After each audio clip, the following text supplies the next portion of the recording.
Μετά από τόσα βίντεο για τη φήμωση θα μου πείτε πώς αντιμετωπίζουμε τελικά τη φήμωση στα παιδιά. Το βασικό πράγμα που πρέπει να διαγνώσει ο παιδοχειρουργός είναι αν υπάρχει ουλή ή σκληρωτική βαλανίτιδα, όπως αναλύσαμε σε προηγούμενο βίντεο. Σε μια τέτοια περίπτωση θα οδηγηθούμε σε χειρουργική αποκατάσταση του προβλήματος. Αν δεν υπάρχει είνωση, τότε μπορούμε να προχωρήσουμε σε εφαρμογή τοπικά κρέμας στεροειδών και μετά από το πέρας αυτής της θεραπείας να ελέγξουμε αν έχουμε διάνοιξη της ακροποστίας.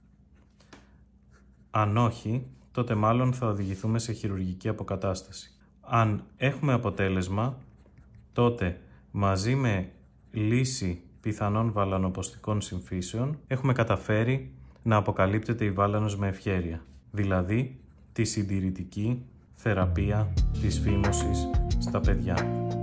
Είμαι ο Γιώργος Καμπούρογλου, είμαι παιδοχειρουργός, ενημερωθείτε σωστά και δράστε αποτελεσματικότερα και με λιγότερο άγχος.